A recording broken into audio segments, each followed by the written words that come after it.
अब पंजाब अगर आप जाएंगे, पंजाब में वो आदमी खुलेआम वहाँ पे चिट्टे का सबसे बड़ा मार्केट है पंजाब, लेट्स एक्सेप्ट इट।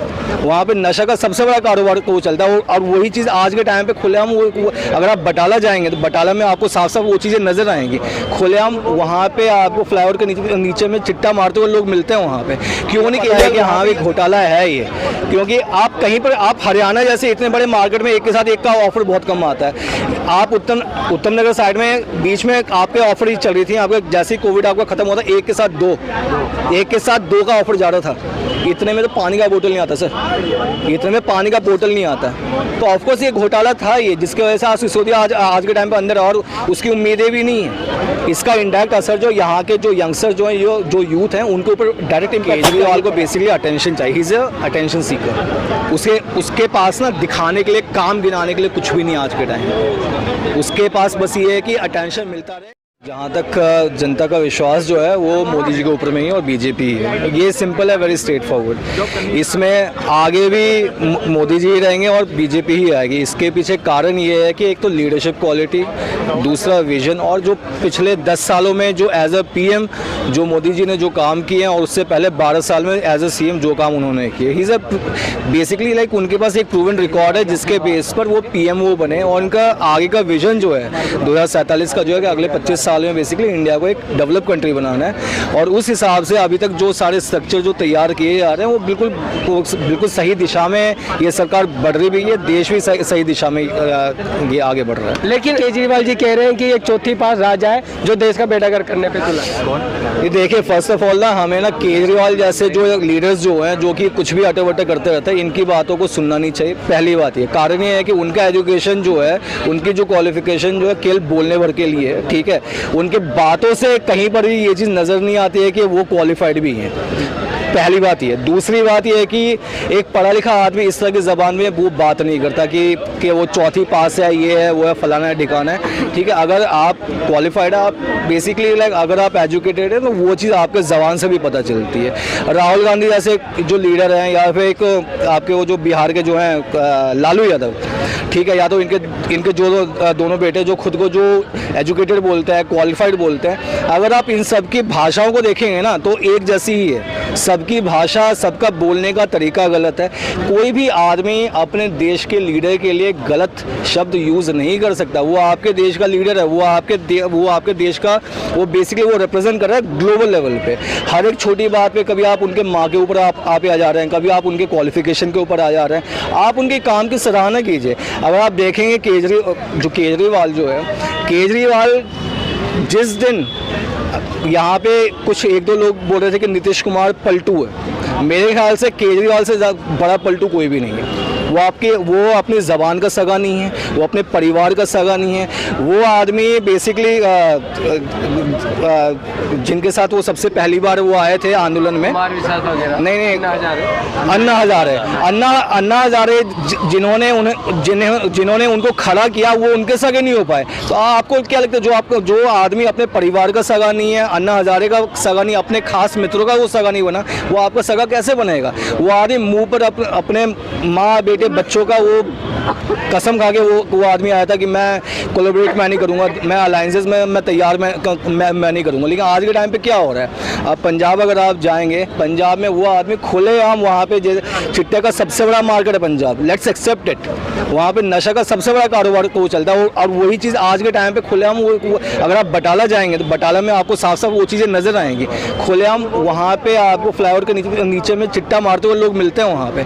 क्यों नहीं केजरीवाल वहाँ पे या ये सारे का ये काम? अब तो केजरीवाल जी का आरोप ईडी पे भी लग चुका है, बीजेपी भी तो वो लगा ही रहे थे कि ईडी भी गैर कानूनी नोटिस उन्हें भेज रही है। देखिए, केजरीवाल का काम ही वो शुरुआत से कभी 100 तरह के पेपर्स लेकर आ जाते हैं, फाइलें लेकर आ जाते हैं, ये पेपर देखिए, वो पेपर देखिए, कभी आरोप लगाए।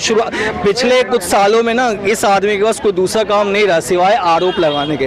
अगर आप काम के बेसिस पे अगर आप वो देखें, पिछले 10 सालों में जो काम दिल्ली में हुआ, मैं पब्लिकली ये बात मैं बोल रहा हूँ, जो काम दिल्ली में हुआ है वो सेंट्रल गवर्नमेंट की तरफ से हुआ है। जो काम अगर हाईवेज का काम जो भी हो वो सेंट्रल गवर्नमेंट की तरफ से हुआ है। जो काम यहाँ पे जो भी फर्दर डेवलपमेंट्स हुए हैं वो इसलिए हुए क्योंकि G20 की मीट थी, इसके वजह से अच्छा, इससे पहले आपके मेट्रो वगैरह जो चली हैं, नो डाउट शीला दीक्षित के टाइम पे मेट्रो वगैरह चली थी, लेकिन उसके पीछे भी कारण ये था कि उस समय कॉमनवेल्थ गेम्स की बिड इंडिया को मिली थी, जिसका ऐसे कलमाड़ी जैसे लोगों ने सबसे बड़ा भ्रष्टाचार किए। 10,000 करोड़ का उस समय भ्रष्टाचार हुआ था, जिस समय इंडिया को बिड मिली थी।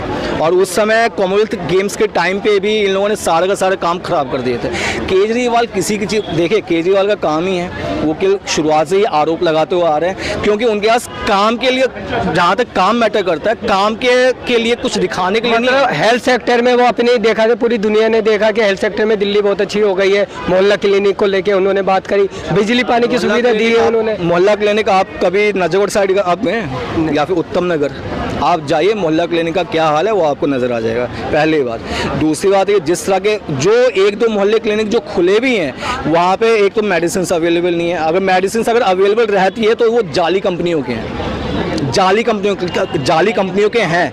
तीसरी बात, जो डॉक्टर जो वहाँ पे बैठते हैं ना, वो किसी भी एंगल से वो क्वालिफाइड डॉक्टर नहीं लगते हैं, वो झोला छाप लगते हैं। 2 घंटे के लिए आते हैं, दरवाज़ा बंद हो जाता है। क्या देखिए, इस तरह की चीज़ों को हेल्थ केयर सिस्टम नहीं बोलते हैं। हेल्थ केयर सिस्टम क्या होता है? जो बेसिकली जो गवर्नमेंट जो हॉस्पिटल्स हैं उनको अपग्रेड मतलब किया जाए, वहाँ पे फैसिलिटीज़ को बढ़ाया जाए। आप सफदरजंग आप जाइए, वहाँ का हाल क्या है आपको साफ साफ नज़र आ जाएगा। एम्स इतना बड़ा हॉस्पिटल है, वहाँ पे बेसिकली जो कुछ भी काम हुआ वो पिछले 3 साल में हुआ, वो भी सेंट्रल गवर्नमेंट की वजह से हुआ। यहाँ पे केजरीवाल का एक काम भी नहीं है। इनका काम क्या है कि सेंट्रल गवर्नमेंट जो काम करती है उसे वो अपना चेहरा, अपना काम बताकर बाकी दिल्ली वालों को सामने में वो प्रेजेंट वो करते हैं। मोहल्ला क्लिनिक कहीं पे भी एक अच्छे हेल्थ केयर सिस्टम का वो एक एग्जाम्पल नहीं है। आप जाकर आप देख ले, आप कभी वेस्टर्न कंट्रीज़ में अगर आप ट्रैवल करेंगे, वहाँ पे मोहल्ले क्लिनिक नहीं है। वहाँ पे हॉस्पिटल्स को अपग्रेड किया गया है। वहाँ के हॉस्पिटल्स अगर आप देखेंगे तो लगता है कि मतलब आप कहाँ पर हैं। अगर आप यही चीज़ अगर आप मोहल्ला क्लिनिक आप खोल दें यूएस और ऑस्ट्रेलिया में, लोग वहाँ पे मतलब सॉरी फॉर माई लैंग्वेज, वो थूकेंगे भी नहीं। छोटे छोटे क्लिनिक खोल देने से आपके हेल्थ के सिस्टम अच्छे नहीं हो जाते। नालियाँ यहाँ पे सड़ रही हैं आपकी, सीवर यहाँ पे काम नहीं कर रहा आपके, आप हेल्थ के सिस्टम की आप बात कर रहे हैं। अगर आप उत्तम नगर जाएंगे तो वहाँ पे आपको सैलिन वाटर आती है, नमकीन पानी है, वहाँ पे पीने के लिए पानी नहीं है। वहाँ पे जो मकान है, जो घर जो है वो जर्जर हालत में, क्यों ज़मीन का पानी जो है अब वो बिल्कुल नीचे जा चुका है, क्योंकि लोगों के पास कोई दूसरा कोई है ही नहीं, मतलब कोई साधन ही नहीं है कि वो सप्लाई का पानी उनके पास 24 घंटे है। 2 दिन में एक बार पानी आता है 2 घंटे के लिए। तो जैसे कि जो ये शराब नीति जब लागू हुई थी, जब दिल्ली की जनता ने देखा कि एक के साथ एक बोतल फ्री मिल रही है, लेकिन अभी जो इस पर घोटाले की जांच शुरू हुई है, 2 साल हो गए, जांच अभी चली रही है, लेकिन कोई प्रूफ भी नहीं मिल पा रहा कि इस घोटाले को घोटाला कहा जाए। देखिए, ये जो शराब नीति ना, मैं खुद में लिकर बैकग्राउंड से हूँ, ठीक है, मैं ज़्यादा इन डिटेल में नहीं जाऊँगा, लेकिन बात यह है कि शराब घोटाला जो है यहाँ पे जो सिसोदिया ने जो काम किया है, ठीक है, पहली बात कि इस तरह के ऑफर तो निकाले नहीं जाने चाहिए, इस तरह की स्कीम्स नहीं निकाली जानी चाहिए। कारण क्या है कि उसका इम्पैक्ट रेवेन्यू का तो पता नहीं, लेकिन लोगों के हेल्थ के ऊपर पक्का पड़ेगा। पहली बात, अगर आज के टाइम पे टीनेज जो है वो एक के साथ एक बोतल लेकर जा रहे हैं तो उनकी आदतें भी खराब होंगी, आदत और ज़्यादा बढ़ेगी, उसका इम्पैक्ट उनके परिवार के ऊपर पड़ेगा। तीसरी और सबसे बड़ी बात कि इसके लिए बेसिकली इस तरह की स्कीम्स लाने के पीछे जिन कंपनियों ने इनको पैसे दिए, अगर आप देखें तो प्राइवेट रिटेलर सब बंद हो चुका है यहाँ पे। अब केवल आपके गवर्नमेंट शॉप्स हैं यहाँ पे। प्राइवेट रिटेलर्स क्यों बंद हुए? पैसे जो उन्होंने दिए थे सरकार, केजरीवाल सरकार को, वो पैसे चले गए। अब उनके पास कुछ नहीं है यहाँ पे, वो लोग काम नहीं करेंगे यहाँ पे। अब यहाँ पे केवल आपके गवर्नमेंट शॉप्स यहाँ पे रहेंगी, दैट्स इट। इसका इंडायरेक्ट इम्पैक्ट क्या पड़ा यहाँ की इकॉनमी पे?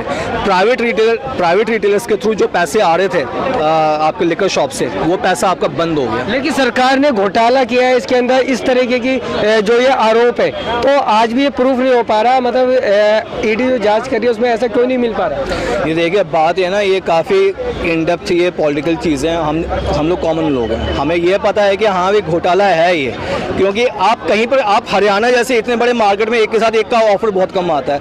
आप उत्तम नगर साइड में बीच में आपके ऑफर ही चल रही थी, आपके जैसे ही कोविड आपका खत्म होता, एक के साथ दो का ऑफर जा रहा था। इतने में तो पानी का बोतल नहीं आता सर, इतने में पानी का बोतल नहीं आता। तो ऑफकोर्स ये घोटाला था ये, जिसकी वजह से आज सिसोदिया आज के टाइम पे अंदर है और उसकी उम्मीदें भी नहीं है। इसका इंडायरेक्ट असर जो यहाँ के जो यंगस्टर जो हैं, जो यूथ हैं, उनके ऊपर डायरेक्ट इम्पैक्ट का ये पड़ा है। इनडायरेक्ट इम्पैक्ट जो है यहाँ की इकॉनमी के ऊपर पड़ा है। यहाँ पे देखिए लिखकर चीज़ें एक अलग है, बाकी अगर आप जैसे कि हेल्थ केयर अगर आप देख लें, आप इंफ्रास्ट्रक्चर के बेसिस आप देख लें, यहाँ पे क्या काम हुआ है आप खुद से आप सोच लें। आप मतलब फॉर एग्जांपल अगर आप मोती नगर आप क्रॉस कर लेंगे ना, आपको रोडों का हाल आपको नज़र आ जाएगा, किस हिसाब से लोग रह रहे हैं। आप उत्तम नगर, आप द्वारका मोड़ अगर आप चले जाएंगे ना, आपको नज़र आ जाएगा वहाँ पे कितना काम हुआ। हमारा पुराना जो घर जो था वो नवादा में था, वहाँ पे 4 साल वहाँ पे मटियाला है, वहाँ पे जो आपके जो MLA हैं, उस आदमी ने हमें 4 साल लगे के रोड बनवाने के रिक्वेस्ट के लिए, ये रोड बना दो, रोड बना दो। वो मटियाला जो है वो आज के टाइम पे वो बंदा गायब हो गया था, वो बंदा गायब हो गया था सर कि क्या, और उनका क्या मुद्दा था कि पैसे नहीं आ रहे हैं। तो अरविंद केजरीवाल जो बीजेपी पे आरोप लगा रहे हैं कि मोदी जी डरते हैं और जो ये ईडी काम कर रही है बीजेपी के सारे पे, केजरीवाल जो है ना, केजरीवाल को बेसिकली अटेंशन चाहिए, ही इज अटेंशन सीकर। उसके पास ना दिखाने के लिए, काम गिनाने के लिए कुछ भी नहीं आज के टाइम। उसके पास बस ये है कि अटेंशन मिलता रहे। फॉर एग्जाम्पल आप जैसे कि आज के टाइम पे बहुत सारे बॉलीवुड स्टार्स हैं जिनके पास नौकरी नहीं है, तो क्या करते हैं, उल्टे सीधे काम करते हैं, उल्टे सीधे मीम्स बनाएंगे, कुछ भी बयानबाजी कर दिए। तो लाइमलाइट में बस रहना है, इस इंसान को लाइमलाइट में रहना है, चाहे वो किसी भी तरीके से हो।